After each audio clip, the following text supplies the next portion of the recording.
Alabado el Señor, qué bueno tenerles con nosotros y me refiero a aquellos por la televisión en todo el mundo, donde quiera que estén. Estamos alegres de tenerles, muy alegres también de tener en el panel el día de hoy a Mike Musserall, John Rosenstern, Dave Smith, Donnie, Gabriel, Joseph y el Dr. David Watts. Gracias al Señor por el Espíritu de Dios que ya sentimos aquí. Si hablo un poco limitado en esta noche, bueno, tengo un problema de los dientes que me di cuenta antes del servicio. Fui al dentista y me dijeron que tenían que sacarme algo y bueno, estoy haciendo lo mejor que puedo para no hablar mal, ¿no? Así que ténganme paciencia. Tienen que disculparme pues si sueno un poco inusual. Recuerdo que años y años atrás, no recuerdo el nombre del dentista, pero aquí en la ciudad, él no me podía darme una anestesia en la boca y finalmente me dijo, tengo algo que lo va a hacer y me dio gas de risa, ¿saben ese? Y quiero decirle que eso a alguien le hace reír a la persona. Me dijeron que después de esa situación, que de la misma manera, ¿cómo se llama? La grama. La marihuana. Yo sabía que tú ibas a saber. Sí. La hierba, la marihuana. Así es, ¿verdad? Correcto, así es. Bueno, casi al mismo efecto. No sé por qué va a querer consumir eso para reírse, pero gracias a Dios que no han tenido que ponerme eso, ¿verdad? Hebreos capítulo 2, el versículo 13, hablamos de eso la semana pasada, pero yo fui a Colosenses, me parece que fue, y estuve la mayor parte del tiempo allí mientras estábamos hablando de las libertades que tenemos en Cristo, que ambos versículos allí lo presentan en gran manera, extensamente. Dani, por favor, vamos a leer el versículo 13, por lo menos el versículo 13. Y otra vez, Segunda de Samuel 22, 33. yo confiaré en Él. Cristo pone su confianza totalmente en Dios. Y otra vez, Isaías 8, 18.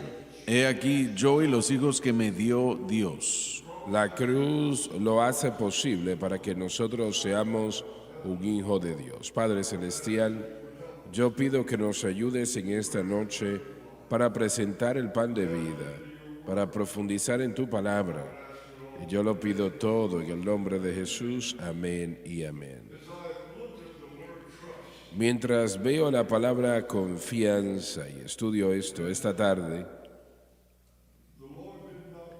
el Señor no puso mucha atención a esto. Simplemente dijo, pondré mi confianza en Él. Confianza es algo que Dios demanda de nosotros. Él demanda que confiemos en Él, que le creamos.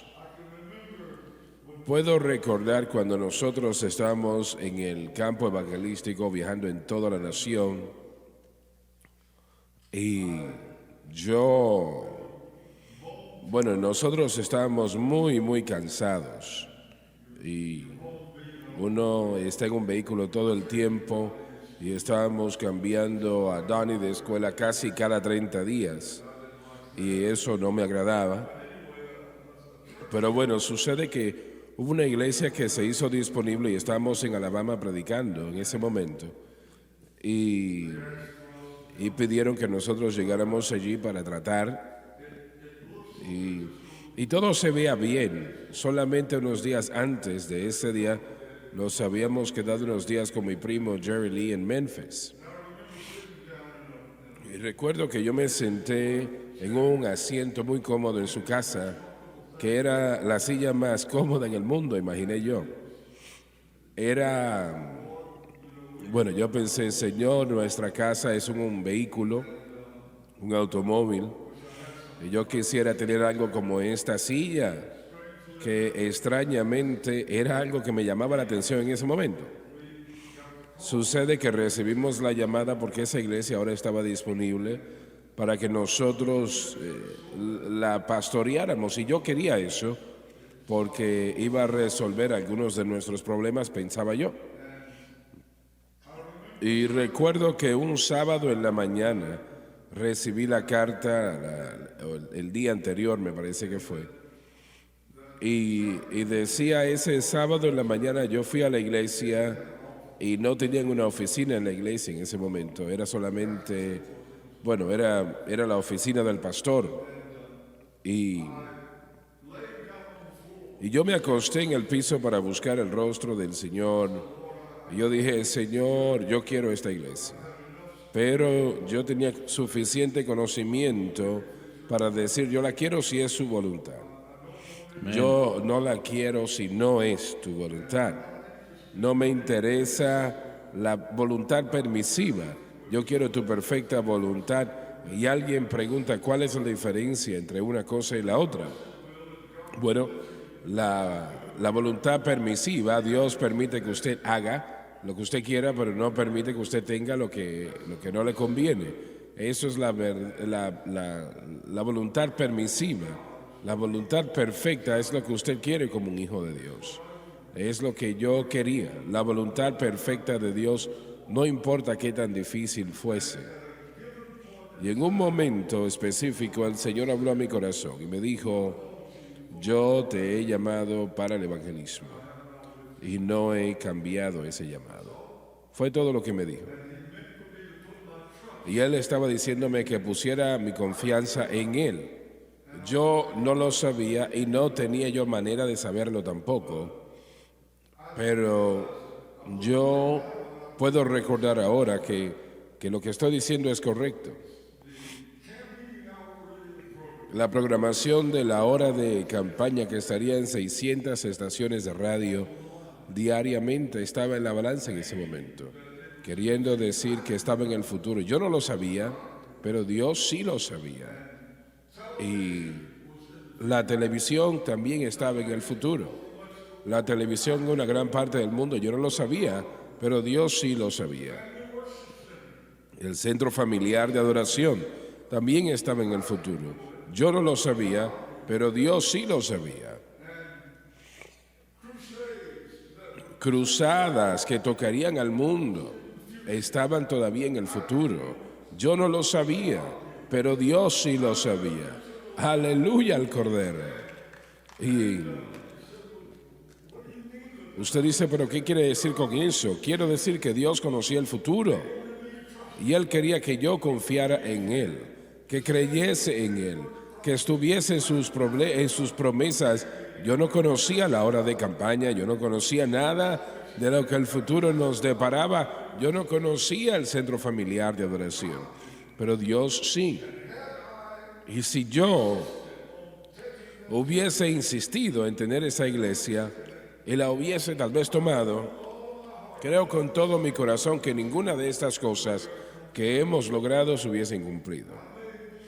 Ahora tal vez esté equivocado, pero eso es lo que veo, porque la voluntad perfecta de Dios es muy, muy importante.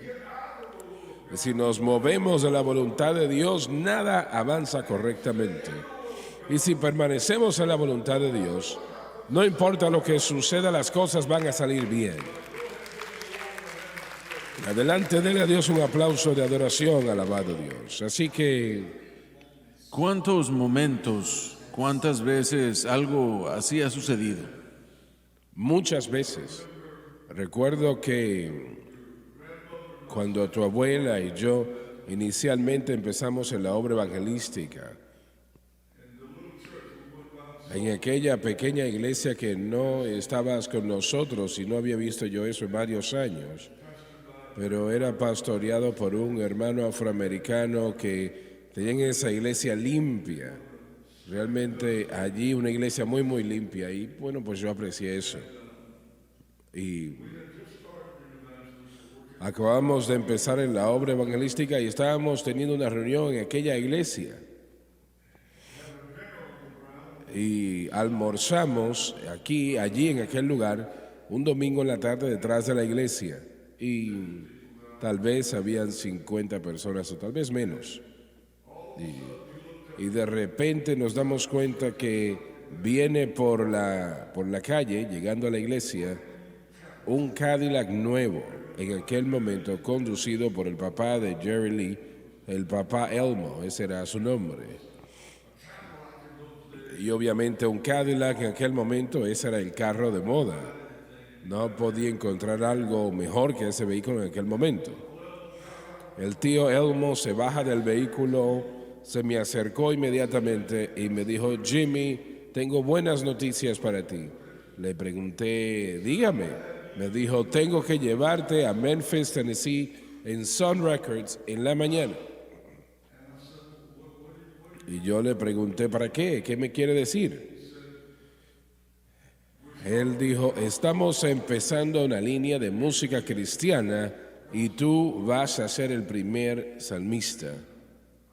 Y yo había abrido la boca para decir: estoy listo ahora, ahora.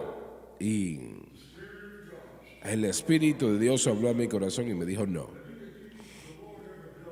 Además, el Señor le ha hecho eso a usted. Él no usa mucha conversación y no le da mucha información tampoco.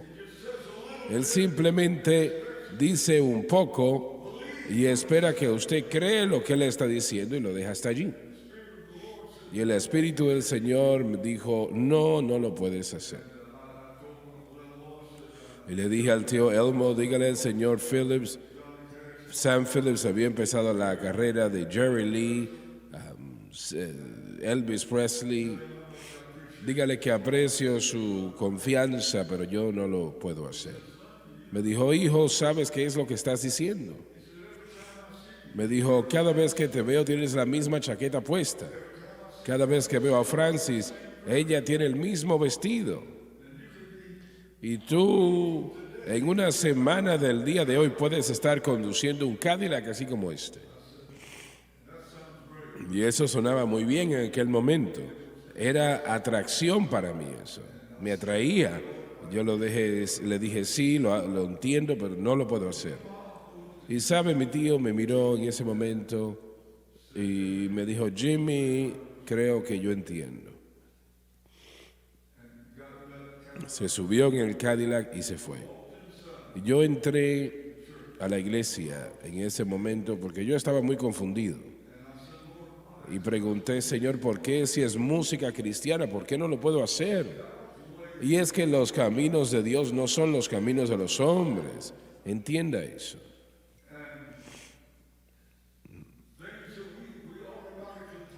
Las cosas que automáticamente nosotros aceptamos, Él no, y viceversa. Y yo pregunté: Señor, ¿pero por qué no? ¿Por qué no puedo hacer eso? Si es música cristiana. Y mi tío estaba en lo cierto. Nosotros estábamos tratando de sobrevivir. El Señor me dijo dos cosas: confía en mí. Eso fue lo que me dijo: confía en mí. Solamente. No hubo palabras grandes, no hubo una exaltación sobrenatural, no, solamente confía en mí. Yo quería hacer eso, pero el Señor dijo: confía en mí. Una vez más, yo no lo sabía, pero me enteré que el Señor era alguien que hacía trabajo excelente. Me enteré que Él sabía cómo distribuir álbums también. Me enteré me di cuenta que Él podía hacer todas esas cosas que yo no lo sabía. Y saben que hemos vendido más de 10 millones de álbumes. Más de 20. ¿20? Más de 20 millones de álbumes. 20. Bueno, empezamos a contar antes de tú nacer. Así es. No entiendo.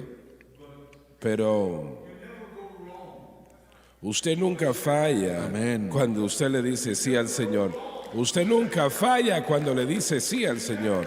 Usted nunca falla cuando dice: Señor, confío en ti. Alabado Dios, alabado Dios. Yo recuerdo que estábamos grabando en Nashville fuimos a buscar agua. Yo estaba caminando por un pasillo y un hombre me detuvo y me dijo, güey, ¿usted es Jimmy Swaggart? Le dije, sí. Él me dijo, ¿y quién es que distribuye la música de usted? Donde quiera que voy los veo.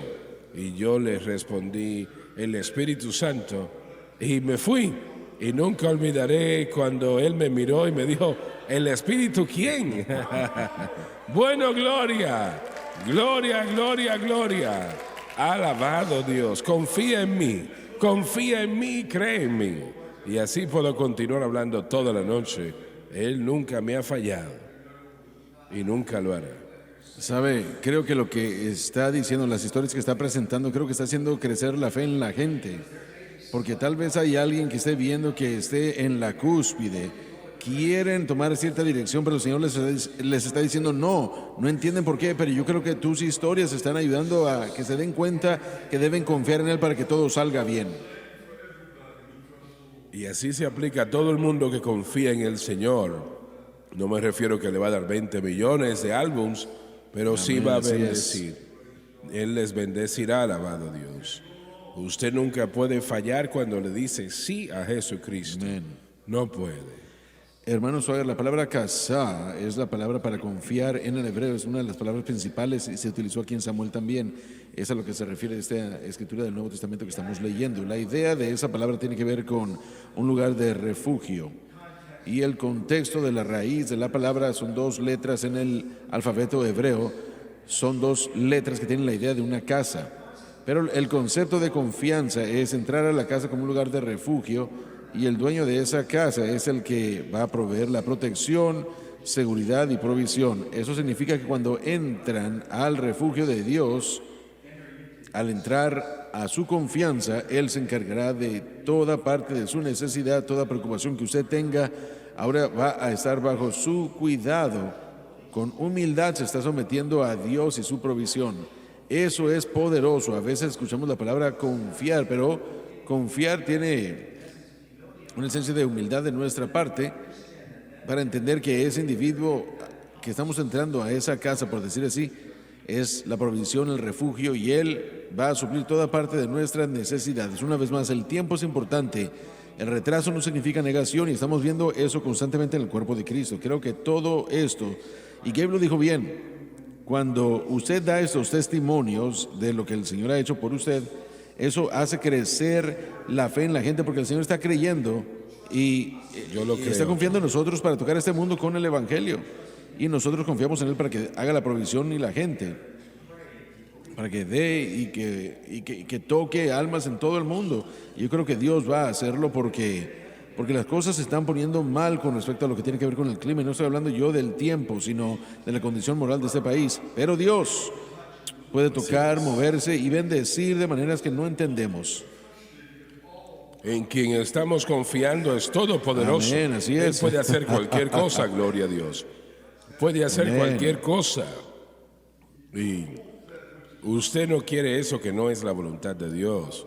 Usted quiere la voluntad de Dios. Y si usted le pide que se asegure, yo considero que soy cabeza dura y Francis me lo dice que lo soy de todas maneras. Cabeza dura, pero digo, Señor, tú eres Dios. No importa qué tan cabeza dura yo sea. Tú puedes llevarme al lugar correcto. Si yo empiezo a salirme del lugar a donde tu voluntad es lo que yo quiera, tu perfecta voluntad. Y yo creo que en los últimos 6 meses el Señor me ha dicho, dile al pueblo que son misioneros ahora a todo el mundo. Dios le trajo a usted aquí, como un testimonio para todo el mundo y la nación judía e Israel. Yo creo eso. Tú y a tu hijo Josh, lo creo con todo mi corazón, mi mente, mi alma, mi espíritu. No fue una casualidad, fue la voluntad de Dios. Y dijiste, sí, Señor, tuviste que reducir tu salario para hacerlo. Pero lo que gané fue mucho más. Pero eso no es importante. Lo importante es estar en la voluntad de Dios y llevar a cabo la voluntad de Dios. Alabado Dios. ¿Algo más sobre ese tema? Hermano Swaggart, cuando estaba en el Instituto Bíblico en Southwestern Assemblies of God en la Universidad de Waxahachie, Texas, en la biblioteca, en el segundo piso, al entrar por los escalones había un letrero, una cita del fundador del instituto, y era una frase que decía: costó demasiado para estar fuera de la voluntad de Dios. Y recuerdo ese letrero, cada vez que yo caminaba por ahí, siempre ardía en mi mente, aún el día de hoy. Yo pienso en eso, costó demasiado para estar fuera de la voluntad de Dios. Aún si suena bien, yo no tengo la misma historia que usted tiene, pero cuando pastoreé mi primera iglesia, estaba trabajando yo tiempo completo, trabajando para una compañía de aire acondicionado. Estaba yo subiéndome a los techos en diferentes sitios comerciales a lo largo de la costa del Golfo. Y en agosto las cosas son muy calientes en el área de Houston, cuando uno se sube a los edificios a las 3 de la tarde. Bueno, es algo muy caluroso. Estaba pastoreando mi primera iglesia, mi primer servicio, tenía 18 personas allí. Y habíamos crecido a 40 o 50 regularmente. Era una iglesia en un pueblo como a 20 millas. Y mi presbítero me dijo: yo quiero que hables con esa directiva y quiero que trates de ser el pastor de aquella iglesia. Creo que serías un gran pastor. Una iglesia de como 250 personas, muy bien establecida, gran comunidad. Mi esposa enseñaba en la escuela del mismo pueblo. Hubiera sido un gran mover. Y yo dije: Señor, esto es una gran oportunidad, es lo que tú quieres que yo haga. Has abierto la puerta. Y el Señor me dijo no, que no lo podía hacer. Yo dije: Señor, estoy cansado ya de trabajar tiempo completo, estoy tratando de pastorear la iglesia. Y él dijo: confía en mí. Si yo hubiera tomado esa iglesia, no había nada de malo, hubiera sido una gran oportunidad, gran gente, gran ministerio, pero no era lo correcto que Dios quería. Y unos cuantos, solamente como un año después, el Señor abrió la puerta para que yo trabajara en mi alma mater, en el instituto, y que obtuviera mi maestría y pudiera entrar a la posición en la que estoy el día de hoy. Nunca hubiera llegado yo aquí, tal vez, si hubiera tomado esa otra iglesia. Claro que sí. Permíteme interrumpirte un segundo, David. Si no hubieses obedecido a Dios en ese momento, ¿estuvieses aquí ahora? No estuviera aquí, tal vez. Yo hubiera tenido que trabajar en la educación superior, jamás hubiera podido trabajar en el instituto y venir a este ministerio. Y eso es porque la voluntad de Dios es tan importante. No solamente es una casualidad, es tremendamente importante. Y realmente tiene que ver con nuestra vida, nuestro hogar, nuestra familia y sobre todo la voluntad de Dios, lo que Dios va a hacer, lo que Él tiene planificado para nosotros. Si nos salimos de línea, eso no se puede materializar. Tenemos que tener mucho cuidado. Recuerdo predicando una campaña, varias de ellas, en Atlanta, Georgia, para Jimmy Mayo. Francis y yo conocimos una pareja en la iglesia que eran personas muy especiales. Y él trabajaba para cierta compañía allí en Atlanta y le ofrecieron una posición en alguna parte de Carolina del Sur. Una posición pues muy importante. Era una posición que le iba a ganar él un salario doble a lo que estaba ganando. Así que él y su esposa visitaron la ciudad y el lugar donde él iba a trabajar y volvieron a la iglesia el domingo. Le pregunté qué pensó del lugar y me dijo: no puedo ir para allá. Le pregunté: ¿y por qué? Me dijo que la iglesia que hay allí disponible no es buena. Y no puedo irme de esta iglesia. Si me voy de esta iglesia, no sé qué pueda suceder conmigo. No puedo hacerlo. Porque sentí en mi espíritu, yo definitivamente quería tener ese dinero, pero no es la voluntad de Dios y no lo puedo hacer. Yo pensé: pero ¿cuántos ponen el dinero primero? ¿Cuántos? Y ese joven estuvo allí y me dijo: no, yo no lo puedo hacer. Yo estoy en esta iglesia y está llena del Espíritu Santo y creo que estoy en la voluntad de Dios actualmente y me voy a quedar aquí. Y bueno, lo mismo que sucedió contigo, ¿no?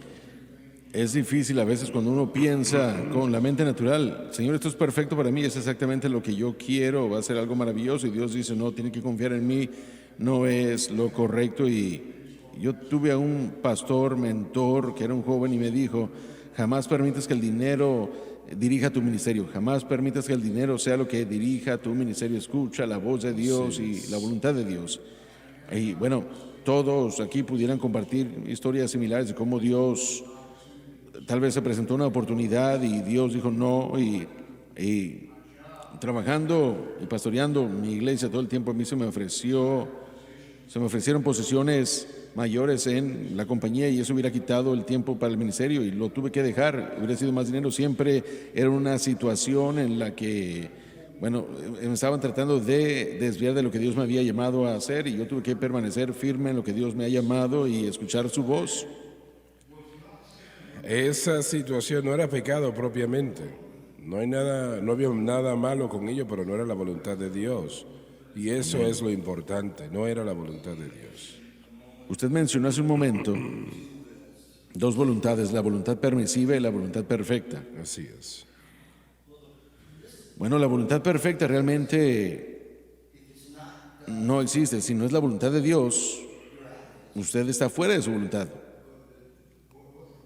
Bueno, pero lo que la persona estaría pensando es que no quieres que yo haga esto, pero me lo vas a permitir. Creo que la voluntad permisiva, creo que esto no es lo perfecto, pero está bien, pero no es correcto. No.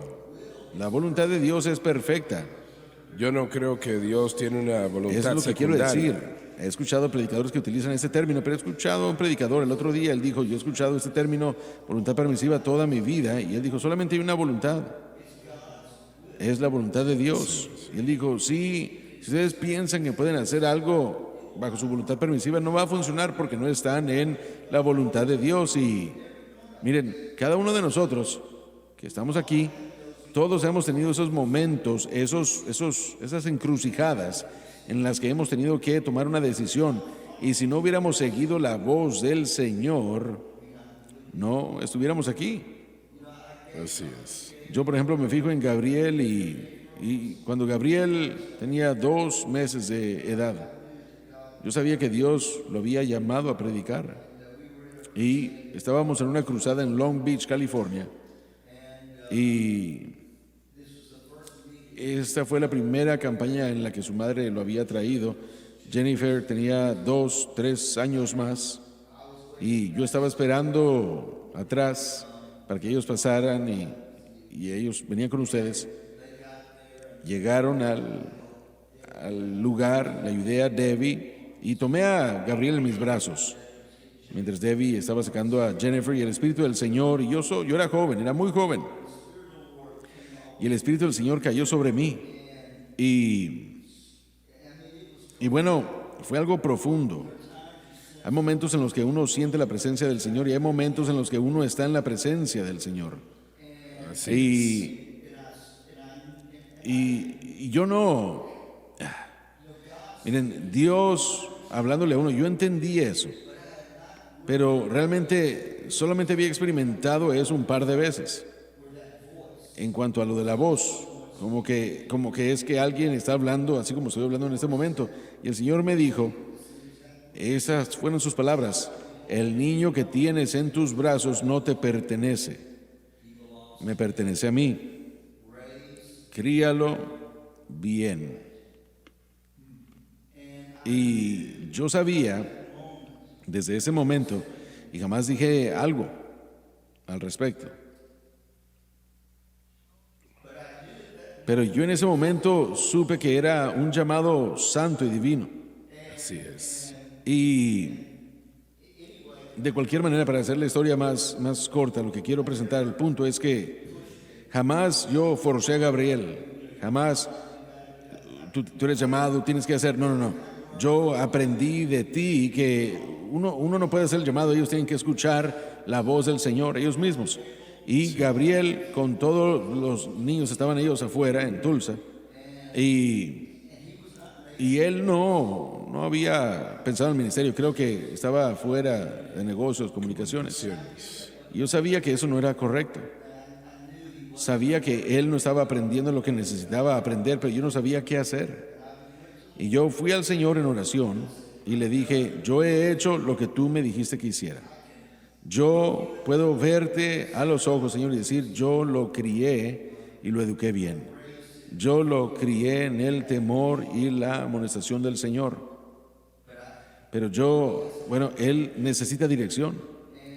Y estamos hablando de la voluntad de Dios y estábamos en la estación radial de antes. Y todo estaba en diciembre, justo antes de los exámenes finales. Yo estaba al aire y tú estabas allí, Loren estaba allí, yo estaba, 3 de nosotros. Y yo recibí la nota que decía, Gabriel está en la línea, necesita hablar contigo. Así que yo salí a la otra habitación y le dije, aló. Y Gabriel estaba muy emocional, muy emotivo. Y yo recuerdo que me dijo él, papá, tengo que venir a casa.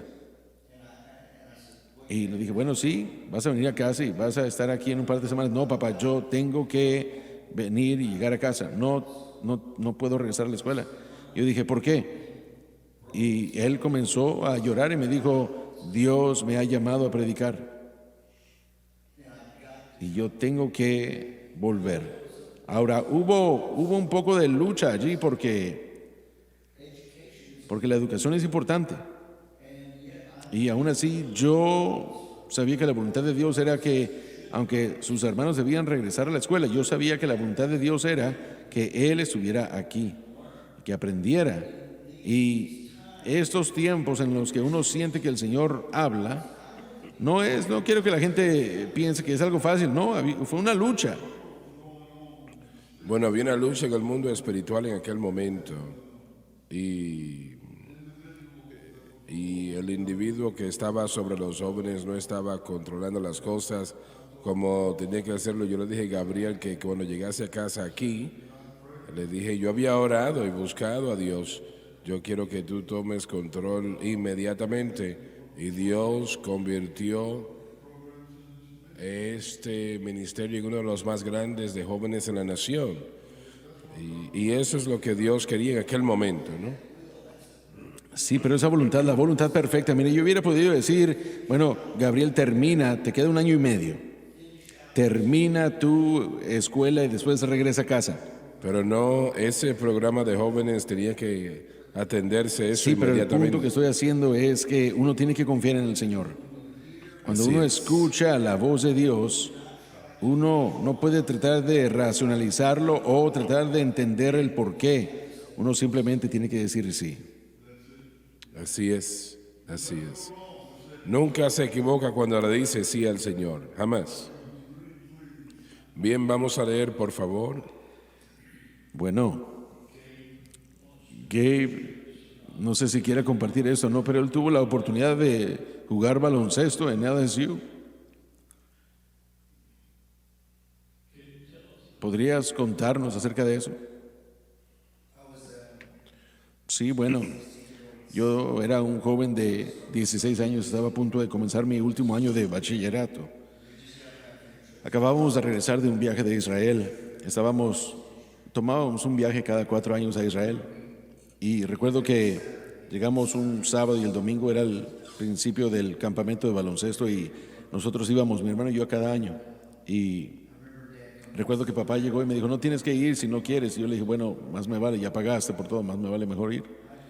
Yo fui y el primer día en el campamento, el entrenador Brown, que era el entrenador principal del equipo de baloncesto, había estado ahí 25 años, él me llamó a su oficina y me dijo, si yo regreso el año siguiente, tienes un lugar aquí en este equipo, sin duda alguna, tendrás tu lugar aquí.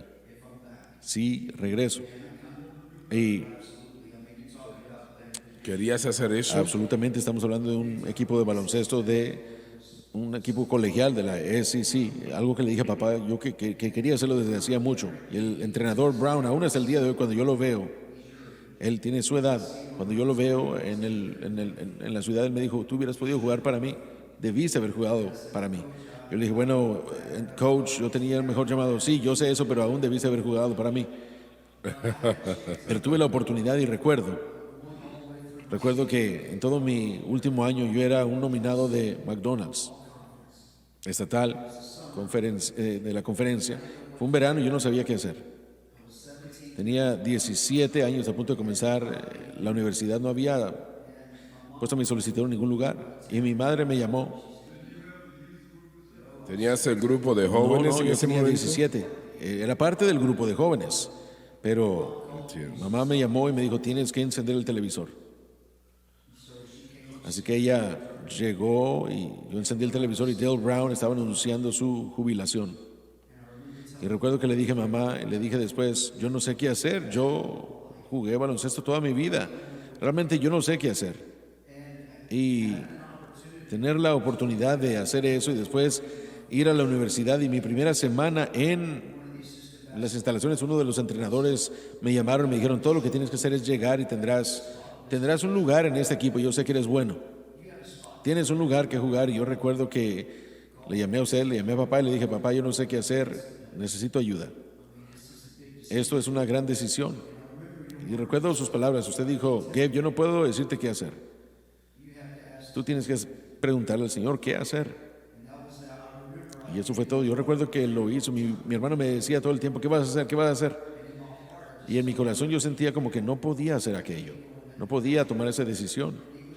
Y estamos hablando de jugar baloncesto colegial, algo que mucha gente sueña en hacer, no mucha gente tiene la oportunidad de hacerlo.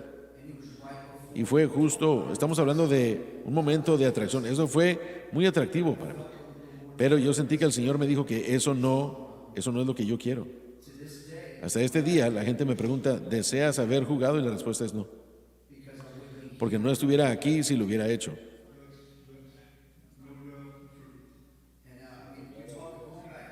Eso es una realidad. Estamos hablando de que, mira, cuando escuchamos la voz de Dios, hay que obedecer. Así es. Cuando lo escuchamos, hay que obedecer porque Él tiene la mejor voluntad y la mejor decisión para la vida.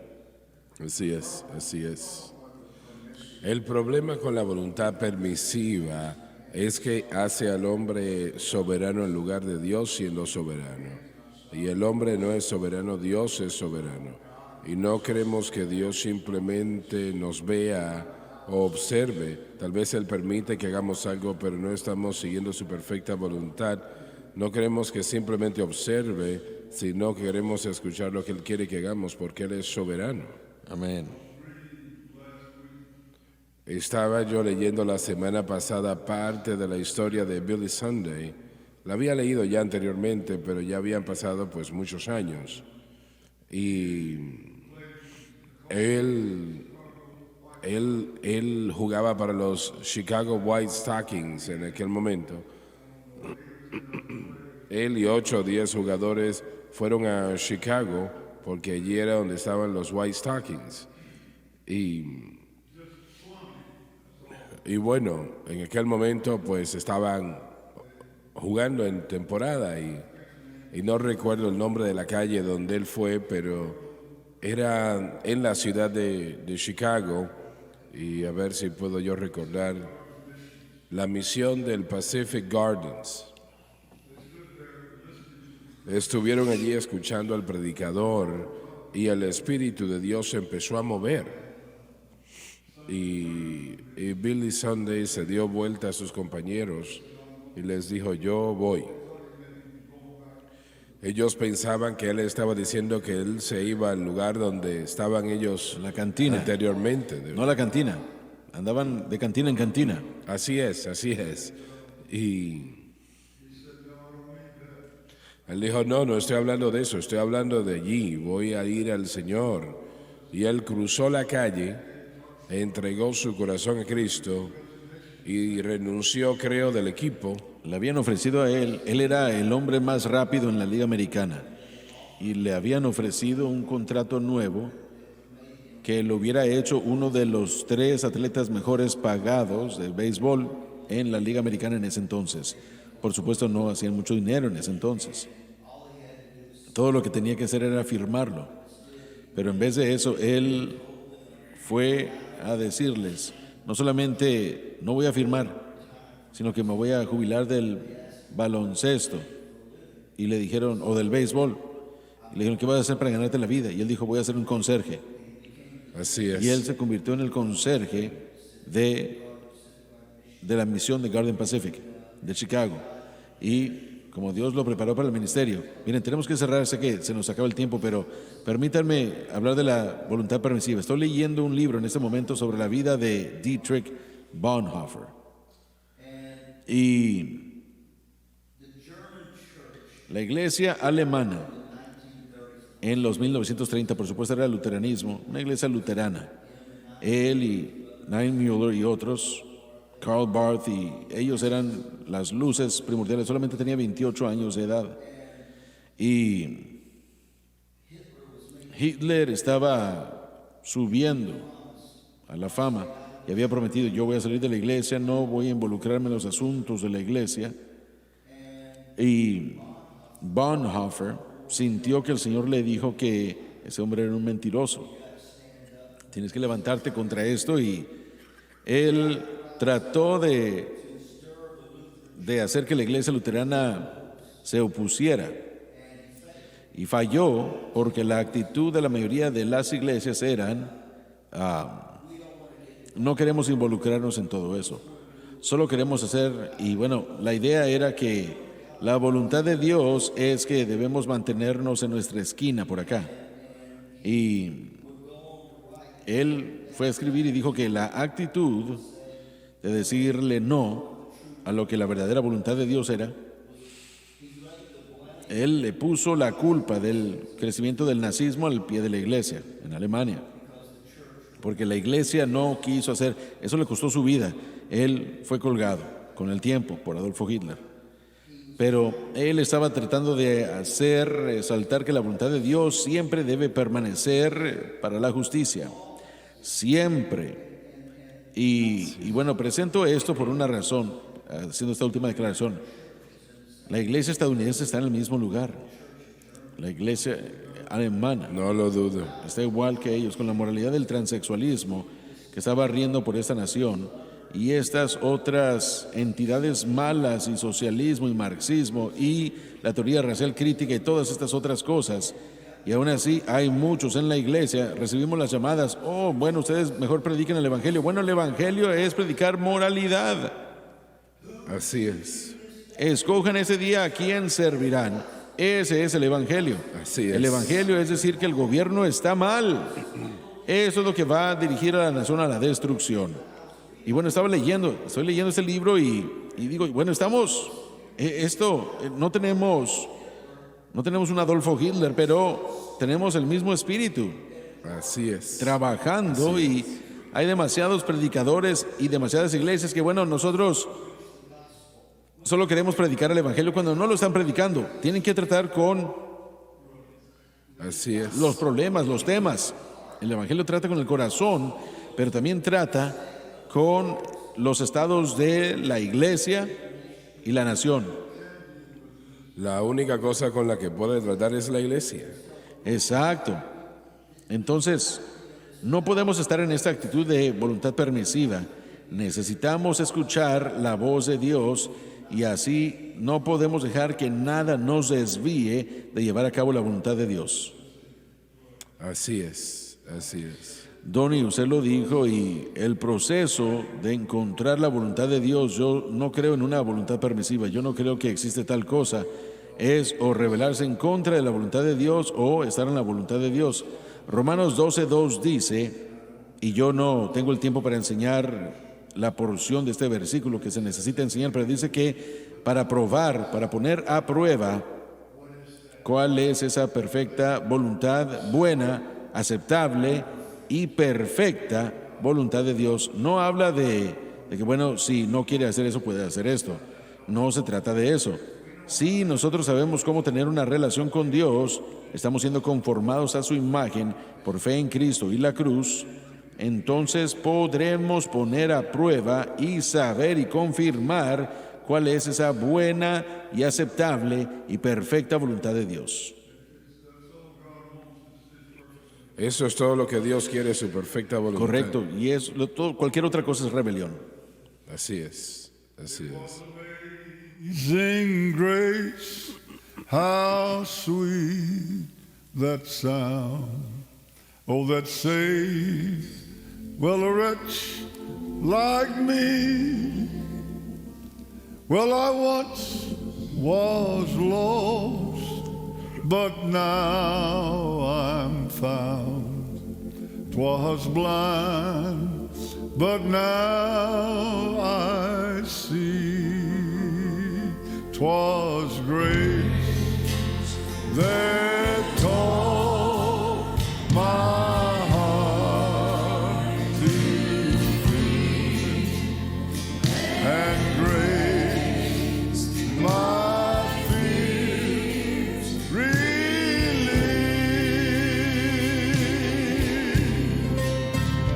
How precious is that grace appeared the hour I first believed. Sing it one more time, please. Worship the Lord. Sing